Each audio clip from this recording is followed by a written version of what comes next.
இந்திய ரயில்வே உலகிலேயே மிக பெரிய ரயில் வலையமைப்புகளில் 4வது இடத்தில் இருக்கிறது. ஆசியாவிலேயே முதல் ரயில் பயணம் தொடங்கப்பட்ட நாடு இந்தியாதான்.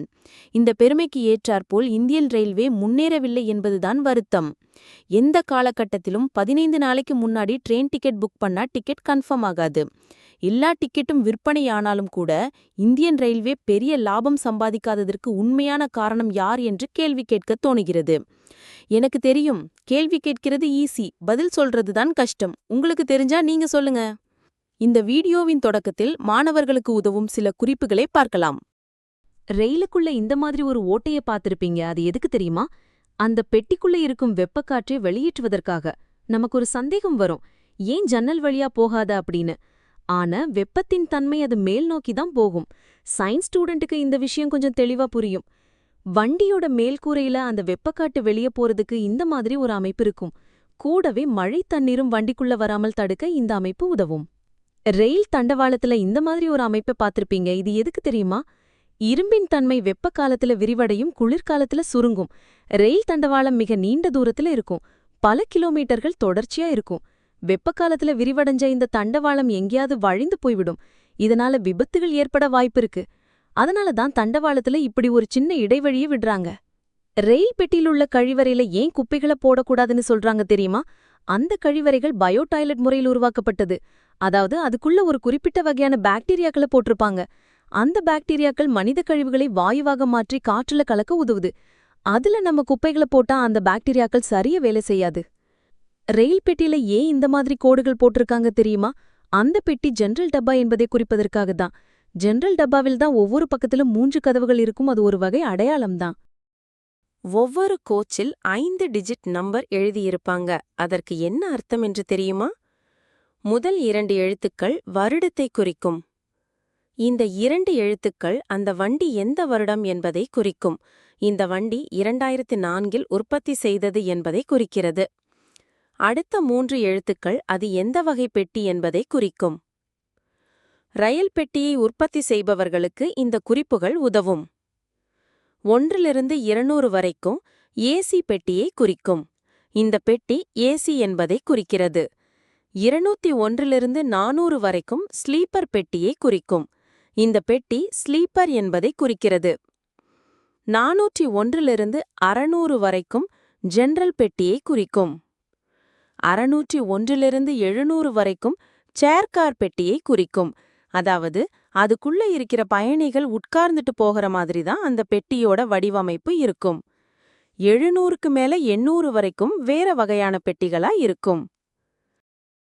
லிப்பிங் பாயிண்ட் பெட்டிகளில் லோட் அன்லோட் செய்யும் இடம் என்பதை குறிக்கும். இந்த குறிப்பு கூட லிப்பிங் பாயிண்ட் என்பதை தான் குறிக்கும். ஏதோ ஒரு காரணத்தால் இந்த இடங்கள் பாதிக்கப்பட்டிருக்கலாம். அதனால இந்த இடத்தை மாற்றி வைத்திருப்பார்கள். ஃபீலிங் பாயிண்ட் வண்டிக்கு தேவையான தண்ணீரை நிரப்பும் இடம். வண்டியோட கடைசியில் இப்படி ஒரு கிராஸ் போட்டிருப்பாங்க. அது வண்டி இதோட முடியுது, இதுக்கு பின்னாடி வேற பாக்ஸ் இல்லை. அதாவது சுருக்கமாக சொல்லணும்னா இடையில் வண்டியோட எந்த பகுதியும் துண்டாகலா. இதுதான் கடைசி பெட்டி என்பதை குறிக்கிறதாக ஒரு குறிப்பு. கூடவே ஒரு லைட்டும் விட்டுவிட்டு எரியும், பார்த்துருப்பீங்க. இந்த எழுத்து கூட அதை தான் குறிக்குது. லாஸ்ட் வெஹிக்கல் என்பதன் சுருக்கம்தான். இந்த மாதிரி கல்லை பார்த்துருப்பீங்க. ரயில்வே ஓட்டுற டிரைவருக்கு இடம் பற்றிய தெளிவிருக்காது.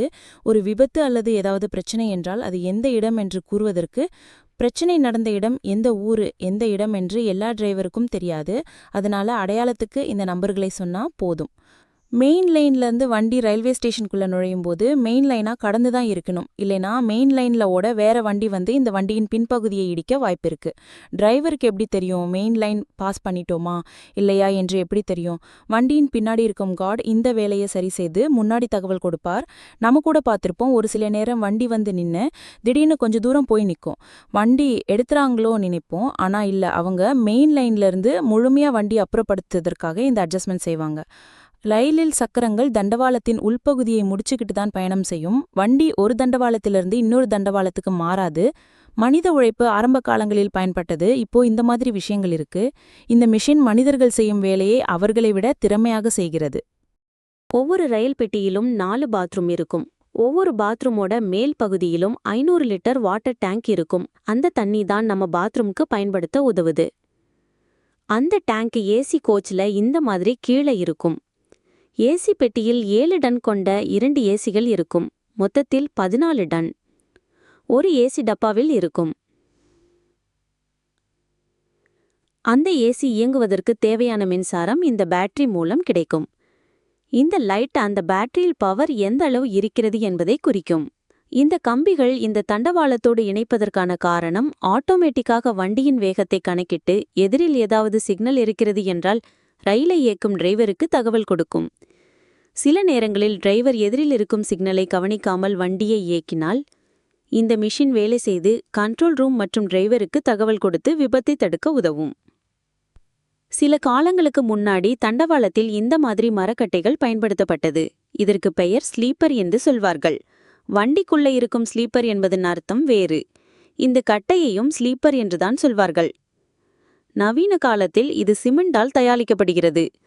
தண்டவாளத்தின் நடுவில் இந்த மாதிரி கற்களை பரப்பி விடுவதற்கு காரணம் ரயில் தண்டவாளத்தில் ஏற்படும் அதிர்வுகளை தாங்குவதற்காகவும் மற்றும் மழைக்காலங்களில் மண்ணரிப்பு ஏற்படாமல் இருக்கவும் இந்த கற்கள் உதவும். தண்டவாளங்களை எந்த வகையான அஸ்திவாரமும் இல்லாமல் சாதாரணமாக பரப்பி மட்டும்தான் விட்டிருப்போம். ரயிலின் வேகத்தினால் தண்டவாளத்தில் அதிர்வுகள் ஏற்படாமல் இந்த கற்கள் அதை தடுக்கும். ஆறுகளை கடக்கும் தண்டவாளத்தில் இதுபோன்று கூடுதலான ஒரு தண்டவாளம் போட்டிருப்பார்கள். இந்த தண்டவாளம் கூட பாலத்தின் கீழ்ப்பரப்பில் நிலம் இல்லாத காரணத்தினால் அதிர்வுகள் ஏற்படாமல் கூடுதல் பாதுகாப்பை தரும். இந்த மிஷின் தண்டவாளத்தின் அதிர்வுகள் கணக்கிட்டு தண்டவாளத்தில் ஏதாவது பிரச்சனைகள் இருக்கிறதா என்பதை ஆராய்வதற்கு உதவும். இந்த சிக்னலுக்குள்ளே இருக்கும் வண்டிகளை மட்டும்தான் ஸ்டேஷன் மாஸ்டர் கண்ட்ரோல் செய்வார். வண்டி இந்த சிக்னலை தாண்டிய பின்னர் வண்டியின் கண்ட்ரோல் முழுவதும் ஸ்டேஷன் கண்ட்ரோலர் கட்டுப்பாட்டில் வந்துவிடும். சுருக்கமாக சொல்ல வேண்டுமென்றால் வண்டி லூப் லைன் கடந்து மெயின் லைன் வந்த பின்னர் வண்டியின் கண்ட்ரோல் ஸ்டேஷன் மாஸ்டரிடமிருந்து ஸ்டேஷன் கண்ட்ரோலருக்கு சென்றுவிடும். இந்தியாவில் உள்ள எல்லா ஸ்டேஷனும் 650 மீட்டர் தான் இருக்கும். அதிகபட்சம் 700 மீட்டர் வரைக்கும் இருக்கும். கோரக்பூர் ரயில்வே ஸ்டேஷன் தவிர மற்ற எல்லா ரயில்வே ஸ்டேஷனுக்கும் இந்த அளவுக்குத்தான் இருக்கும். கோரக்பூர் ரயில்வே ஸ்டேஷன் மட்டும்தான் இந்தியாவிலேயே மிக நீளமான ரயில்வே ஸ்டேஷன். இங்கே ஒரே பிளாட்ஃபார்மில் 3 ரயில்கள் ஒரே நேரத்தில் நிற்கும் அளவுக்கு மிக நீளமானது. எதிரெதிரில் 2 ரயில்கள் ஒரே நேரத்தில் நிற்கும். இரண்டுக்கும் இடையில் ஒரு கிராசிங் தண்டவாடம் இருக்கும். இவ்வளவு நீளமான பிளாட்ஃபார்ம் அமைப்பதற்கு காரணம் கோரக்பூரில் 2 பக்கத்திலும் இடமில்லாததால் நீளமான ரயில்வே ஸ்டேஷன் அமைக்கப்பட்டது. இந்தியன் ரயில்வே 19 ஜோன் உள்ளது. அதை கொஞ்சம் விரிவாக பார்ப்போம். North railway Delhi, south railway Chennai, western railway Mumbai Churchgate மற்றும் ஈஸ்டர்ன் ரயில்வே கொல்கத்தா. இடத்தின் பெயர்களை நினைவில் வைத்துக் கொள்வதற்காக இந்த ஃபார்முலா உதவும். North central railway Prayagraj, south central railway Secunderabad, west central railway Jabalpur, east central railway Hajipur, central railway Mumbai. CST railway station. இந்த இடத்தில்தான் பாகிஸ்தானில் இருந்து வந்த தீவிரவாத நாய் அஜ்மல் கசாத் துப்பாக்கி சூடு நடத்தினார். North western railway Jaipur, north eastern railway Gorakhpur, south western railway Hubli Karnataka, south eastern railway Kolkata. உண்மையாக ஒடிசா தான் இந்த இடத்தில் வந்திருக்கணும். அந்த பகுதி அந்த அளவுக்கு டெவலப் ஆகாததுனால இந்த ஜோன் கூட கொல்கத்தா கண்ட்ரோல்ல வந்தது. South east central Bilaspur, south coast railway Visakhapatnam, east coast railway Bhubaneswar. கடைசியாக இந்த பகுதிகள் அதிகம் டெவலப் ஆகாததுனால கவுஹாத்தியில் ஒரு புதிய ஜோன் கொண்டு வந்தார்கள். கடைசியாக கொல்கத்தா மெட்ரோ மட்டும்தான் இந்தியாவின் மத்திய அரசாங்கத்தின் கண்ட்ரோலில் இருக்கிறது.